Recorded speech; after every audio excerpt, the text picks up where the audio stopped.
The hum of the jet engines was a soothing backdrop in the luxurious first-class cabin as passengers settled into their seats. Among them was an elderly man with a weathered face and a calm demeanor. His silver hair and quiet confidence gave him an understated presence, but he drew little attention. Clad in a casual shirt, jeans, and a well-worn leather jacket, he looked like someone who valued comfort over appearance. The flight attendants greeted him with warmth, sensing something familiar about him, though they kept their professionalism intact. He smiled politely, took his seat by the window, and opened a book, clearly content to enjoy the flight in peace. A younger man, dressed in an impeccably tailored suit, strutted into the cabin. His expensive watch gleamed under the cabin lights, and his cologne left a sharp trail in the air. He was the kind of man who thrived on being noticed and made no effort to hide it. Sliding into the seat beside the elderly man, he glanced over, assessing him with a look that bordered on disdain. "First class," the young man muttered loud enough for the other to hear. "Sure isn't what it used to be. Used to be for people who belong here." The older man raised an eyebrow but said nothing, turning back to his book. This lack of reaction seemed to irritate the younger man, who leaned back with a smirk. "So, old-timer," he said, "what brings you up here? Won the lottery? Or did you just decide to splurge your retirement savings for one last hurrah?" The older man glanced at him, his face calm and composed. "Just traveling," he replied simply, his voice steady and gravelly, carrying a quiet strength. The younger man chuckled, shaking his head. "Figures. Probably some farmer or a retired truck driver who decided to live the high life for a day. Enjoy it while you can, Pops." A few passengers in the cabin turned their heads, sensing the tension, but the older man didn't react. He simply closed his book and gazed out the window, seemingly unfazed. The flight attendant arrived to take their orders for drinks. The younger man wasted no time, ordering an expensive scotch and boasting about his refined palate. When it was the older man's turn, he politely asked for coffee. The younger man snorted. "Coffee in first class? Guess some habits die hard." The flight attendant's eyes flicked between the two men, a knowing smile tugging at her lips. She nodded and left to fetch their drinks. As the flight progressed, the young man's taunts continued. He rambled on about his business successes, his luxury lifestyle, and his connections, making sure everyone in the cabin could hear. Every now and then, he'd throw in a jab at the older man, criticizing his clothes, his choice of drink, or his apparent lack of sophistication. Finally, one of the passengers seated nearby had enough. A middle-aged woman leaned forward, her voice sharp. "Do you have any idea who you're talking to?" The younger man blinked, clearly caught off guard. "What do you mean? Just some random old guy who doesn't belong up here." The woman smirked and gestured toward the elderly man. "That random old guy is Clint Eastwood." A hush fell over the cabin. The young man's smug expression faltered, replaced by a mix of confusion and disbelief. "Clint Eastwood?" he repeated, his voice cracking slightly. "The actor? The director?" The older man, who had remained silent throughout, finally turned to look at him. His piercing gaze, even in his advanced years, carried an intensity that could silence a room. "That's right," he said calmly. "And you, young man, could use a lesson in respect." The color drained from the young man's face as the weight of his actions sank in. He stammered, struggling to find words. I didn't realize. I didn't know it was you. I'm a huge fan. I've seen all your movies." Clint Eastwood simply raised an eyebrow, unimpressed. "Being a fan doesn't give you the right to treat people poorly. You might want to think about that." The cabin remained quiet as the younger man sat back in his seat, visibly embarrassed. He avoided eye contact for the rest of the flight, clearly regretting his behavior. Meanwhile, Clint Eastwood returned to his book, his calm demeanor unchanged. The other passengers, many of whom had recognized him earlier but respected his privacy, exchanged smiles and knowing glances. Clint's quiet dignity had spoken louder than any words ever could. As the flight landed and passengers began to disembark, the young man hesitated, then turned to Clint. "Mr. Eastwood," he said softly, "I'm sorry for how I acted. I was out of line." Clint looked at him for a moment, then nodded. Apology accepted. Just remember, how you treat people says more about you than anything else. The young man nodded, humbled. As Clint walked off the plane, the passengers watched him go, inspired by the quiet strength and wisdom of a man who had spent decades embodying resilience and integrity. The young man sat in his seat for a few moments after Clint Eastwood left the plane, replaying the events in his mind. His earlier arrogance felt painfully foolish in hindsight. Not only had he disrespected a Hollywood legend, but he had also insulted someone who carried himself with a kind of grace and humility he could only aspire to. As he gathered his belongings, a flight attendant approached him, a knowing smile on her face. "That was a tough lesson, huh?" she said softly. Nodded, letting out a small, embarrassed laugh. "Yeah, it was. I can't believe how I acted." She patted his arm. "Well, it's never too late to change, and honestly, Mr. Eastwood is the kind of man who'd rather you take something away from this than dwell on it." Her words struck a chord. He thanked her, slung his bag over his shoulder, and stepped off the plane, determined to make amends. Not just to Clint, but to himself. A few months later, the young man found himself at a charity gala in Los Angeles. He had been invited as part of a business sponsorship, and though the glitz and glamour were familiar to him, he carried himself differently this time. He had taken Clint's words to heart, reflecting on the kind of person he wanted to be. He started treating people around him with more kindness and respect, realizing that true success wasn't measured by wealth or status but by character. As he moved through the crowd, chatting politely and listening more than he spoke, he spotted a familiar face across the room. Clint Eastwood stood near the corner, engaged in conversation with a group of people. The young man hesitated, unsure if he should approach, but eventually gathered the courage and made his way over. "Excuse me, Mr. Eastwood," he said, his voice steady but humble. "I don't know if you remember me, but we were on the same flight a while back. I acted terribly toward you, and I wanted to thank you for calling me out. It was the wake-up call I needed." Clint turned to him, his sharp blue eyes studying the young man for a moment. Then, a faint smile tugged at the corner of his mouth. "I remember," he said. "Good to see you've been thinking about it." "I have," the young man admitted. "It's made me reevaluate a lot about how I treat people and what really matters. I owe you for that." Clint nodded, his expression softening. "You don't owe me anything. What matters is that you're trying to be better. That's all anyone can ask." The young man extended his hand. "Thank you, sir, for everything." Clint shook his hand firmly. "Keep it up, kid. Life's too short to spend it the wrong way." As Clint walked away, the young man felt a sense of closure and newfound purpose. He realized that meeting Clint Eastwood hadn't just been a brush with fame. It had been a moment that changed his outlook on life.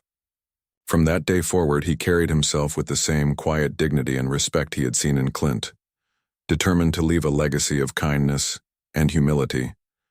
And while Clint Eastwood would likely never think of that flight again, the young man knew he would never forget it. It was the day he learned that true greatness wasn't about being the loudest in the room. It was about being the one who inspired others to be better, just by leading with grace. Years later, the young man, now older and wiser, had become a successful entrepreneur and philanthropist. He often reflected on the pivotal moment on that first-class flight, where his life had taken an unexpected turn. That encounter with Clint Eastwood had not only humbled him, but had also planted the seed for a deeper understanding of what true success meant. One day, he was invited to speak at a leadership summit. The audience was filled with aspiring entrepreneurs, students, and professionals eager to learn the secrets of success. As he stepped onto the stage, he glanced at the crowd and took a deep breath. "Good evening, everyone," he began. "I'm here to talk to you about success, but not in the way you might expect. You see, years ago, I thought I had it all figured out. I believed success was about money, power, and making people notice you. I thought that's what made someone important. But then one day I met a man who changed my life with just a few words." The room fell silent as he recounted the story of his encounter with Clint Eastwood. He didn't sugarcoat his arrogance or the shame he felt afterward. He described how Clint's calm and composed response had forced him to confront his own behavior and rethink his priorities. That day I learned that success isn't about being the loudest, the richest, or the most powerful person in the room, he said. It's about how you treat people, every person, no matter who they are. It's about listening, learning, and carrying yourself with humility. True greatness lies in inspiring others, not in belittling them. The audience was captivated, hanging on to his every word. He went on to explain how that moment had shaped his career and life choices. He had shifted his focus from self-centered ambitions to building businesses that prioritized community and giving back. His companies now funded scholarships, supported underprivileged communities, and provided mentorship programs for young people. After his speech, he received a standing ovation. Many in the audience approached him afterward, sharing how his story had moved them. One young man said, "Your words gave me a new perspective. I'll carry this lesson with me wherever I go." Later that evening, as he sat in his hotel room, reflecting on the day, he smiled to himself. He realized that Clint Eastwood's influence had rippled far beyond that single moment on the plane. The lesson Clint had imparted through his quiet dignity and strength had not only transformed him but had also reached countless others through the choices he had made since. Years later, at an industry event, he spotted Clint Eastwood once again. By now, Clint was even older, but his presence remained commanding and serene. Gathering his courage, the man approached him. "Mr. Eastwood," he said, his voice filled with gratitude. "I doubt you remember me, but I just want to thank you. The lesson you taught me all those years ago completely changed my life." Clint looked at him, a twinkle of recognition in his eyes. "You're that kid from the flight, aren't you?" he said with a small smile. "Yes, sir," the man replied, smiling. "And I've spent every day since trying to live up to what you taught me." Clint nodded, his expression thoughtful. "Well, it sounds like you've done good with it. That's all anyone can ask for." The two men shook hands and Clint gave him a pat on the shoulder before walking away. As the man watched Clint disappear into the crowd, he felt a profound sense of fulfillment. That single flight had been the turning point of his life, proving that even a brief encounter with the right person could leave an impact that lasted a lifetime. And as he carried on with his work, he vowed to continue passing on the lesson Clint Eastwood had taught him, one act of humility and respect at a time. As the man returned to his daily life, he found himself embodying Clint Eastwood's quiet wisdom in more ways than he had ever anticipated. Inspired by the profound lesson of humility and respect, he began creating opportunities to mentor others, particularly those who, like his younger self, were blinded by ambition and arrogance. He launched an initiative called the Grace Project, aimed at teaching young professionals the values of empathy, integrity, and leadership through service. The program focused on helping participants step out of their comfort zones by engaging in community work and mentoring underprivileged youth. The message was simple: success is measured by the positive impact you have on others, not by the weight of your wallet or the size of your ego. The Grace Project became a resounding success, attracting attention from business leaders, educators, and even public figures. Stories of transformation began to pour in. Young men and women who had entered the program with a self-centered mindset were leaving it with a renewed sense of purpose and a desire to give back. Years later, during a EI gala for the project, the man was asked to give another speech. As he stood at the podium, he paused, looking out at the audience, which now included hundreds of program graduates, mentors, and supporters. "I once met a man who taught me the most valuable lesson of my life," he began. "He didn't lecture me or belittle me. He didn't need to. His actions, his presence, and his calm words did all the talking. He showed me that greatness isn't about how you look, what you own, or how loudly you speak. Greatness is about quiet strength, respect for others, and the ability to inspire change simply by being the best version of yourself." He continued, recounting the story of Clint Eastwood once more, now polished with time and reflection. "That brief encounter changed me forever, and everything I've accomplished since is rooted in that moment. It's why the Grace Project exists. If I can pass on even a fraction of what I learned that day, Then I'll consider my life well lived." As the audience rose to their feet in applause, a familiar face caught his eye in the back of the room. It was Clint Eastwood. Despite his advanced years, Clint still carried himself with the same quiet strength. The man felt his heart swell with gratitude. He stepped down from the stage and made his way through the crowd to where Clint stood. "Mr. Eastwood," he said, his voice thick with emotion. "I didn't know you'd be here. It's an honor." Clint smiled, his eyes as sharp as ever. "Heard about your project and thought I'd see it for myself," he said. "You've done good, kid. Real good." The man felt a lump in his throat. "I wouldn't be here without you. You changed my life." Clint shook his head slightly, his expression thoughtful.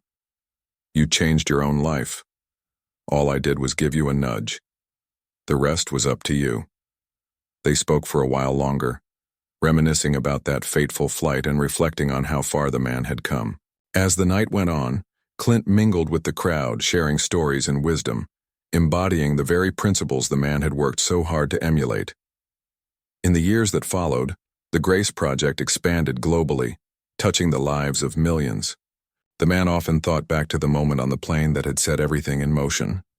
And though Clint Eastwood's influence had been quiet and unassuming, it had sparked a legacy of kindness, humility, and respect that would endure for generations. Every time the man recounted the story, he ended it with the same words. "Sometimes the smallest acts of wisdom and grace can change the world. They changed mine."